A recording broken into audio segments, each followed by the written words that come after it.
नमस्कार, मैं रुपेश कुमार तेजस education India परिवार में आप सभी को स्वागत करता हूं।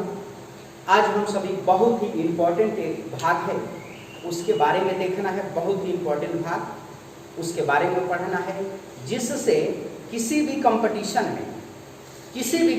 में चाहे वो ग्रुप डी हो या IAS तक हो, चाहे बिहार BPSC हो या बिहार दरोगा हो, किसी भी एग्जाम में उससे 2 से 3 प्रश्न किसी भी परिस्थिति में पूछे जाते हैं और पूछे गए हैं। इस चीज़ों को विशेष करके ध्यान रखेंगे कि जो भाग को मैं आज पढ़ाने वाला हूँ उससे रिलेटेड बहुत ही इम्पोर्टेंट पूरी भारतीय संविधान का एक महत्वपूर्ण सेक्शन है, महत्वपूर्ण भाग है। इस चीज़ों को ध्यान में रखेंगे। आज चलिए हम सभी देखेंगे भारतीय संविधान के भाग 3 या मूल अधिकार के बारे में क्या करेंगे कि चर्चा करेंगे। ऐसा मूल अधिकार पढ़ेंगे, आप सभी बहुत जगह पढ़े होंगे मूल अधिकार, मगर थोड़ा सा डिफरेंट होगा और बेहतर होगा। क्वेश्चन जो होगा आपके हाथ में होगा उससे रिलेटेड। इस बातों को विशेष करके ध्यान रखेंगे। आइए आगे बढ़ते हैं भाग 3 की ओर। कि भाग 3 में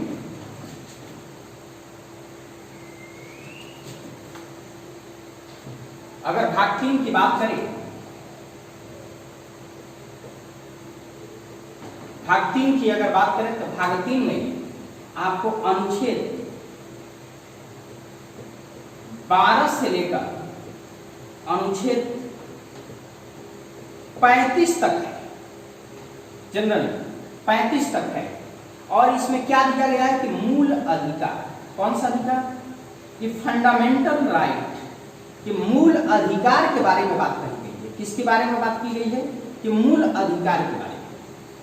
जनरली आप पढ़ते हैं तो कभी भी टीचर कोई भी आता है तो क्या करता है कि फटाक से ना क्या करता है कि आपके अनुच्छेद 12 से उठाकर चल देता है, मगर इस पे कभी कोई डिस्कशन नहीं करता है कि आपको क्या है कि भारतीय संविधान ने आपको कितने प्रकार के अधिकार दे रखा है। सबसे पहले कि अधिकार होता क्या है, अधिकार आपको कौन कौन से संविधान ने दे रखा है, आप किस प्रकार के अधिकार आपको मिला हुआ है, उस अधिकारों पे आपका कितना क्या है कि आपका पकड़ है और उन अधिकारों को कितने प्रकार से आप उपयोग करते हैं, इसके बारे में भी हम सभी को क्या करना है कि देखना है। तो सबसे पहले क्या करते हैं कि मूल अधिकार से रिलेटेड अब आइए यहाँ पर देखते हैं प्रश्न कैसे पूछता है।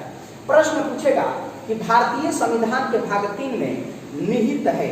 ऑप्शन ए दे देगा कि आपकी नागरिकता, ऑप्शन बी दे देगा आपको क्या संघ एवं राज्य क्षेत्र, ऑप्शन सी दे देगा क्या कि मूल अधिकार, ऑप्शन डी दे देगा राज्य के नीति निर्देशक तत्व। तो भाग 3 में क्या है कि मूल अधिकार है। अब या तो क्वेश्चन पूछ लेगा कि मूल अधिकार किस भाग से संबंधित है, कि मूल अधिकार किस भाग से संबंधित है।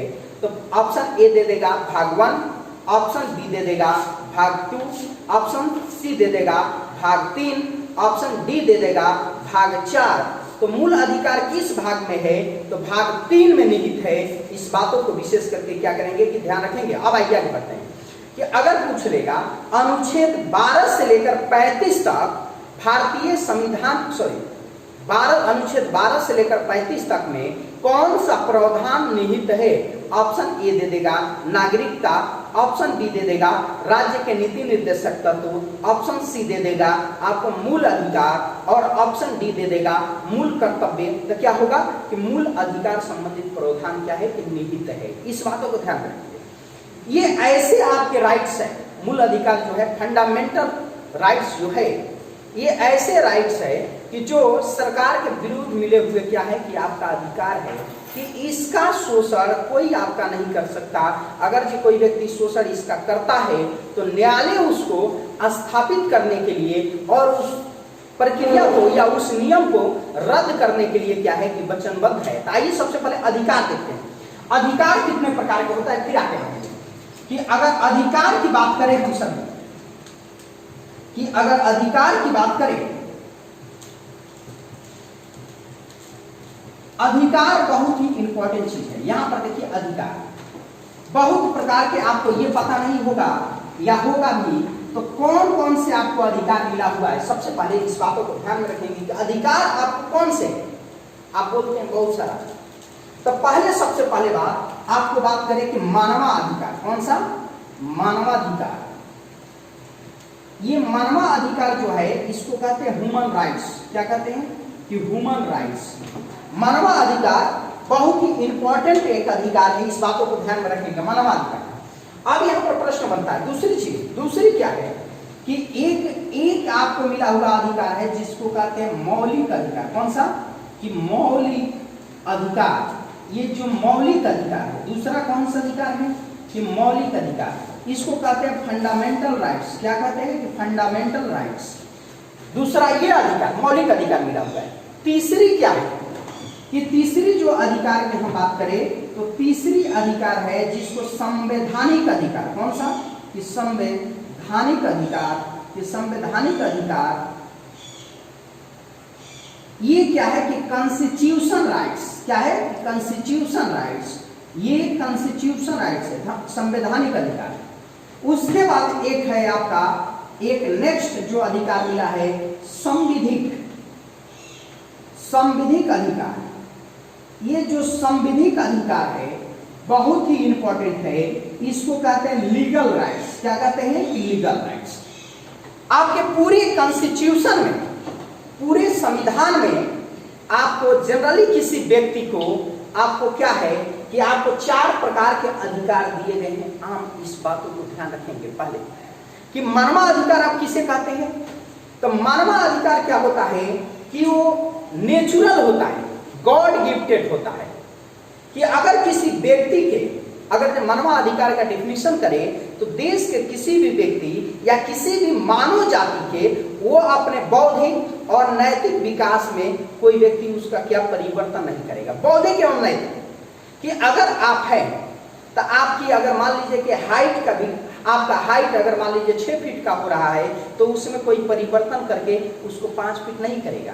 अगर 5 फीट करेगा तो वो क्या है कि मानवाधिकार का उल्लंघन उसे माना जाएगा। इस बातों को विशेष करके ध्यान रखेंगे कि उसे मानवाधिकार का कि उल्लंघन माना जाएगा। यानी कि जो नेचर द्वारा जो वास्तविक आपको मिला हुआ जो है कि आपका स्वरूप कैसे होगा, आपकी शरीर के बनावट कैसे होगा, अगर उस बनावट में कोई व्यक्ति अगर या डॉक्टर परिवर्तन करता है तो उसे मानवाधिकार का क्या उल्लंघन माना जाएगा।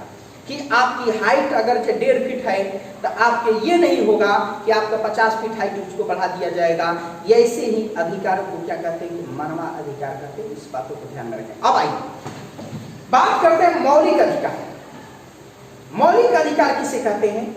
तो मौलिक अधिकार ये किसी देश के द्वारा अपने नागरिकों को दिए गए अधिकार को मौलिक अधिकार कहते हैं। कह रहा है कि देश के द्वारा, यानी कि भारत है तो भारत द्वारा अपने नागरिकों को दी गई अधिकार को क्या कहते हैं कि आपको मौलिक अधिकार कहते हैं। कि अपने नागरिकों को, नागरिक 2 प्रकार के होते हैं। एक तो क्या, अगर जब एक विदेशी और एक क्या कि अपना देशी, तो जो देशी नागरिक है जिसे नागरिक शब्द लगा रहेगा तो वो क्या है कि सिर्फ अपने देश के नागरिकों को जो अधिकार मिला हुआ है उसे ही क्या कहते हैं कि मौलिक अधिकार कहते हैं। आइए एग्जाम्पल के तौर पे देखते हैं कि एग्जाम्पल के तौर पे हम ले लेते हैं, यहां से एक प्रश्न पूछे जाते हैं कि अगर अनुच्छेद 19 आपको ले लेते हैं कि अनुच्छेद 19 में क्या दिया है कि स्वतंत्रता का अधिकार। किसका अधिकार? स्वतंत्रता का अधिकार। बहुत ही इंपॉर्टेंट है। अगर ये स्वतंत्रता के अधिकार जो है अनुच्छेद 19 में, तो भारत के व्यक्तियों को नहीं दिया गया है कि भारत के व्यक्तियों को नहीं दिया गया है, ये भारत के सिर्फ नागरिकों के। अगर व्यक्ति शब्द यूज करता, मैं बार बार बोलता हूं कि व्यक्ति शब्द अगर यूज करता तो उसमें भारतीय एवं विदेशी दोनों शामिल होते, मगर नागरिक शब्द यूज कर रहा है तो सिर्फ के सिर्फ क्या है कि भारतीय क्या है कि इसमें शामिल है। यानी कि जो आर्टिकल 19 में दिया गया है ये सिर्फ भारतीयों के लिए कही गई है, अन्य किसी देशों के लिए ये नहीं बात कही गई। अब इसमें कहा क्या क्या गया है इस पर विचार करनी है। तो इसमें आर्टिकल 19 से कि अगर आर्टिकल 19 के अगर क्लोज 1 की बात करें तो इसमें कहा गया वाक एवं अभिव्यक्ति की स्वतंत्रता। कौन से? वाक एवं अभिव्यक्ति, वाक एवं अभिव्यक्ति की स्वतंत्रता। देखिए वाक एवं अभिव्यक्ति की स्वतंत्रता जो है कि आपको बोलने का अधिकार जो है, अपने विचारों को प्रकट करने के जो अधिकार है, सिर्फ भारतीय नागरिकों के है, अन्यथा किसी अन्य नागरिकों के क्या है कि नहीं है। इस बातों को विशेष करके क्या करेंगे कि ध्यान रखेंगे, ये सिर्फ भारतीय नागरिकों का। ऐसा नहीं कि कोई व्यक्ति पाकिस्तान से आया, भारत में कमा रहा है और वो आंदोलन करने लग जाए और वो बोलने लग जाए, कहीं भाषणबाजी करने लग जाए, तो ये अधिकार विदेशी नागरिकों को भारत में नहीं है। इस बातों को ध्यान में रखेंगे। अब दूसरी चीज क्या है कि आर्टिकल 19 के क्लोज टू संगम एवं संघ बनाने की स्वतंत्रता है, कि संगम एवं संघ बनाने की स्वतंत्रता, कि संगम एवं क्या कि संघ बनाने की स्वतंत्रता। इसमें 19 के क्लोज 2 में आपको कहा गया कि शांतिपूर्ण सम्मेलन करने की स्वतंत्रता। आपके शांतिपूर्ण क्या करने के कि शांतिपूर्ण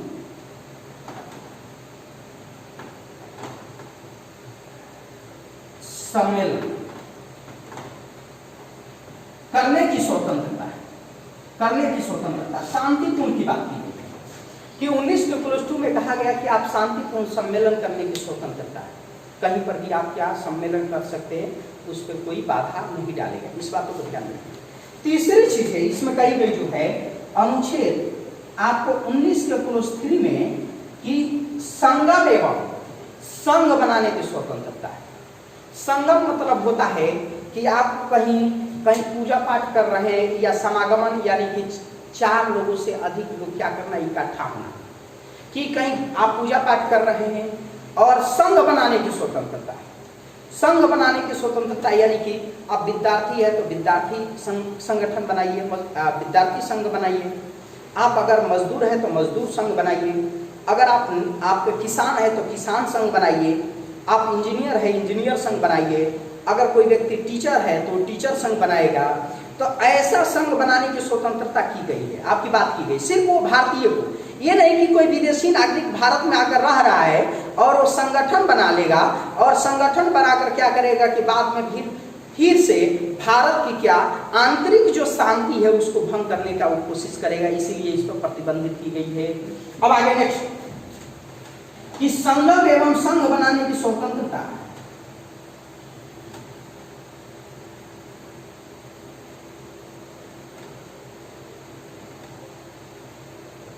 स्वतंत्र अब आए फिर आए कि यहां पर ध्यान दे देंगे इसी का जो पाठ है कि अगर अनुच्छेद 19 के क्लोज 4 की बात करें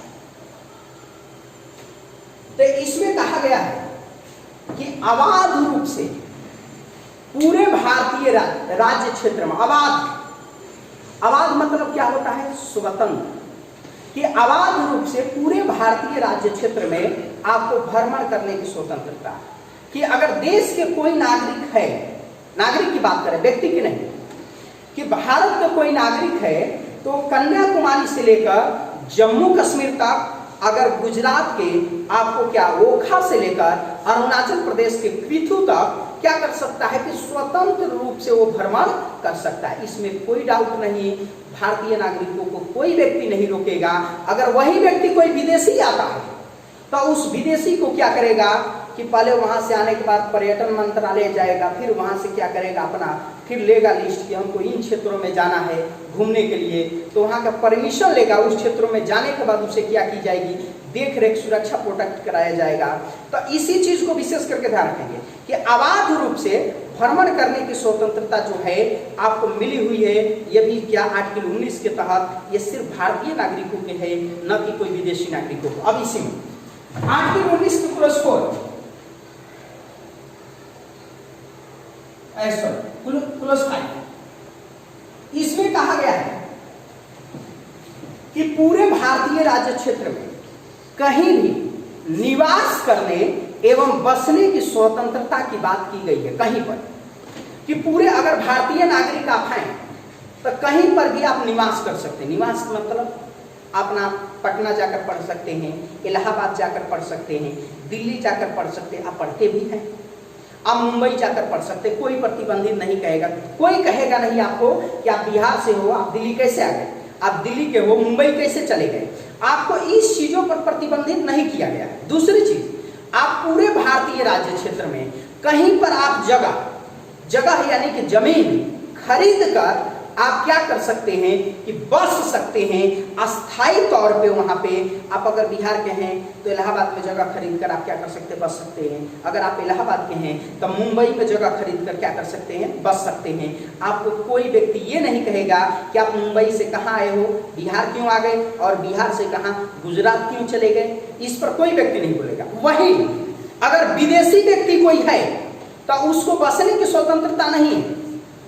वो ये नहीं चाहेगा कि अमेरिका के हो फटाक से आया है और क्या करेगा, जगह बिहार में खरीद कर घर बना लेगा, ऐसा नहीं, उसको उस पर प्रतिबंधित है। दूसरी चीज, आप पर भी था, आप पर भी कुछ क्षेत्रों में बसने के लिए प्रतिबंधित की गई है। जैसे आपको बायो रिजर्व एरिया, जैसे आपको जैव विविधता जो आरक्षित क्षेत्र है उस क्षेत्रों में आप जाकर नहीं बसेंगे। जैसे नदी का क्षेत्र होता है, नदी में कहा गया है कि नदी के आप 500 मीटर तक, आप 1 किलोमीटर तक, 1 किलोमीटर तक, 1000 मीटर तक आप नदी के किनारे पर आप बस नहीं सकते हैं, क्योंकि उसका बाढ़ आने के कारण उसका वो क्षेत्र क्या वो कवर में आ जाता है। तो इसलिए आपको नदी क्षेत्रों में नहीं बसने दिया जाएगा। या भारत सरकार द्वारा जो रिजर्व एरिया होगा उस रिजर्व एरिया में भी आपको जाने के बसने की अनुमति नहीं है। इसके पहले जम्मू कश्मीर एकमात्र अपवाद राज्य था कि जिस राज्य में आप जगह जमीन नहीं खरीद सकते थे, मगर जब से 370 हटा है तब से आपका अधिकार है कि आप जम्मू कश्मीर में भी क्या कर सकते हैं, जमीन खरीदकर अपना मकान, अपना घर बनाकर और बस सकते हैं। इसके अलावा छठा की बात करें जो दी गई है मौलिक अधिकारों में, बहुत इंपॉर्टेंट हिस्सा है, इसलिए इस पर थोड़ा सा ध्यान दे रहे हैं ज्यादा। और ये छठा क्या है कि छठा में दी गई है कि देश के सभी नागरिकों को अपने उपजीविका चलाने के लिए, क्या चलाने के लिए, उपजीविका यानी कि जीवन यापन करने के लिए, अपने पेट पालने के लिए, अपने को भूखा नहीं रहने के लिए किसी भी प्रकार के रोजगार करने की स्वतंत्रता प्राप्त है आपको।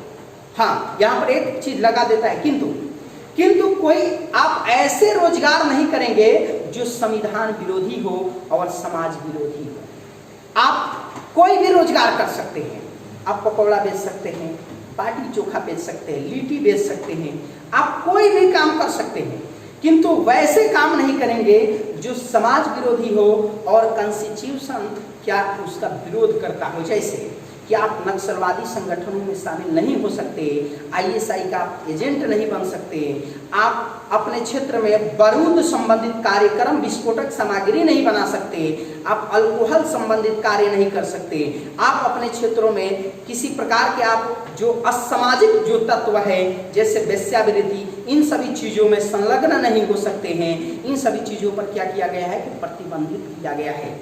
आपको अधिकार है कि अपने जीवन यापन के लिए कोई भी रोजगार कर सकते हैं, मगर उस रोजगार के भी क्या किया गया है, एक बाउंडेशन की गई है और उस बाउंडेशन को विशेष करके क्या ध्यान में रखने की ये जरूरत है। ये आपके क्या कहता है, ये देश दिया है। कौन दिया है, तो ये देश के द्वारा, मौलिक अधिकार देश के द्वारा दिया गया होता है। सुनिए, अब यहाँ पर ये दूसरा अधिकार है, तो आप बता सकते हैं कि हमें मानवाधिकार मिला है, दूसरी मौलिक अधिकार मिला है। अब कॉन्स्टिट्यूशन राइट्स, संवैधानिक अधिकार ये क्या कहते हैं, किसी देश के संवैधानिक अधिकार की अगर बात करें तो किसी देश के संविधान द्वारा अपने देश के नागरिकों को दी गई अधिकार को कॉन्स्टिट्यूशन राइट कहते हैं।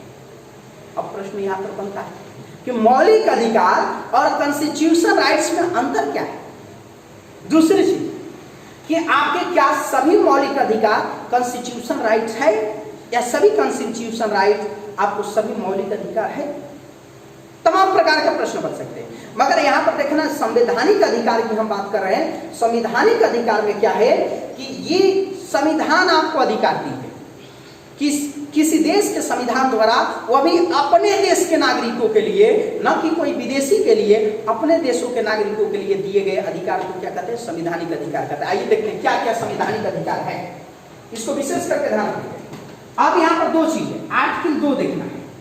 आर्टिकल 226 इसमें दिया गया है मत देने का या वोट देने का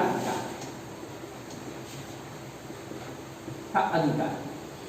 प्रश्न बहुत ज्यादा पूछता है, वोट देने का अधिकार क्या पूछेगा कि वोट देने का जो अधिकार है क्या संवैधानिक अधिकार है कि मौलिक अधिकार है कि सांविधिक अधिकार है कि इनमें से कोई नहीं, तो आपको संवैधानिक अधिकार है। दूसरी चीज आर्टिकल आपको 300 आपको क्या है कि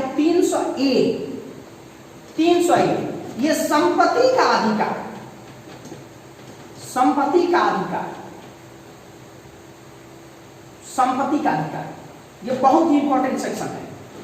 इसे जानते हैं कि ये संपत्ति का अधिकार जो था आर्टिकल 31 में था और आर्टिकल 19 में था। इसे 44वां संविधान संशोधन 1978 के माध्यम से भारतीय संविधान में एक संशोधन की गई और उस संशोधन के माध्यम से इसको ले जाकर संपत्ति के अधिकार को भाग 12 संविधान के भाग 12 के 300 आर्टिकल 300 ए में क्या कर दिया गया, संपत्ति का अधिकार जोड़ दी गई। इसको मौलिक अधिकार से क्यों हटाया गया? पहले मौलिक अधिकार था आपके संपत्ति का अधिकार, इसको देखते हुए कि कहीं देश की संपत्ति एक आदमी के अधीन तो क्या आपको क्या यथी तो नहीं हो जाएगी, केंद्रित तो नहीं हो जाएगा।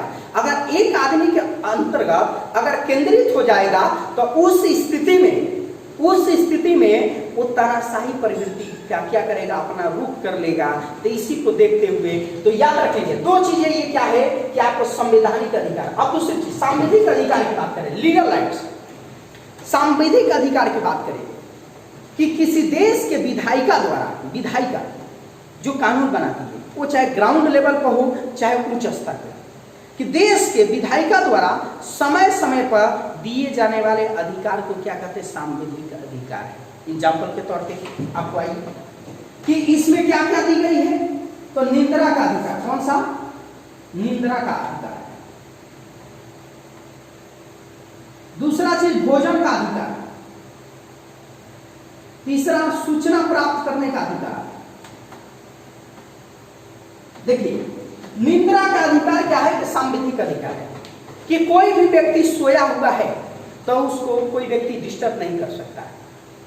अगर ऐसा नहीं कि अगर पुलिस आपको पकड़ने आई है आप जाकर सो जाएंगे, है कि नहीं, तो आप जब भी सोए हैं तो आपको कोई डिस्टर्बेंस नहीं करेगा। काहे कि कोई व्यक्ति सोता है तो उसकी माइंड जो है, माइंड में अलग अलग प्रकार की योजनाएं चलती है, तो उस योजनाओं को कोई व्यक्ति का डिस्टर्ब करने का अधिकार नहीं है, विधायिका नहीं है। दूसरी चीज भोजन का अधिकार कि पूरे भारतीय राज्य क्षेत्र में कोई भी व्यक्ति भूखा नहीं रह सकता।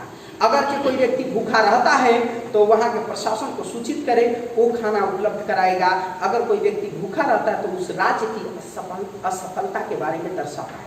सूचना प्राप्त करने का अधिकार, आप सरकार से, आप भारत के नागरिक होने के नाते आप प्रधानमंत्री से भी सूचना प्राप्त कर सकते हो कि प्रधानमंत्री महोदय आप हमारे इस सेक्टर में, एजुकेशन सेक्टर में, मेडिसिन सेक्टर में आपके क्या क्या विकास किए हैं, हमको सूचना प्राप्त कराइए। उनका अधिकार है आपको देना, क्योंकि आप सर्वोपरि हैं। आप डीएम से मांग सकते हैं। उसी प्रकार से आप देखते हैं कि समय समय पर क्या करता है कि डीएम आदेश कभी कभी जारी करता है।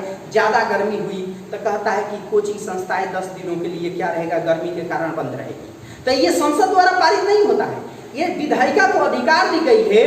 एक प्रधान को भी अधिकार है कि वो अपने लेवल से क्या ऐसा कर सकता है। चाहे कोचिंग का डायरेक्टर, देखने को मिलता है कि कोचिंग का डायरेक्टर महोदय कहते हैं कि आज क्या है, ज्यादा गर्मी है, ट्रैफिक जाम है, तो आज कोचिंग आपका ऑफ कर दी जा रही है अगले 2 दिनों तक। इस बातों को विशेष करके ध्यान रखेंगे। ये क्या अधिकार की बात करते हैं, तब आएंगे हम मूल अधिकार में। अभी तक इस चीजों को आपने पढ़ा नहीं होगा और इस पर प्रश्न कैसे बनता है, एक प्रश्न यहाँ से पूछे जाते हैं। इस बातों को ध्यान में रखेंगे, आप गांठ मानकर इसको रख लेंगे। इसके नेक्स्ट वीडियो में आपको मूल अधिकार पर आएंगे, चर्चा करेंगे। जो आर्टिकल आप खेलते हैं उसको भी देखेंगे कैसे खेला जाता है और कितना सरलता पूर्वक उससे पढ़ा जाएगा। जय हिंद, जय भारत। ठीक है। दूसरी चीज कि आप वीडियो को लाइक करिए, सब्सक्राइब करिए, शेयर करिए और कमेंट बार बार करिए। आप एक जागरूक स्टूडेंट बनिए। और कमेंट नहीं करेंगे तो पता कैसे चलेगा आपकी कहाँ किस सब्जेक्ट में आपको दिक्कत है। इस बातों को विशेष करके ध्यान रखेंगे। जय हिंद।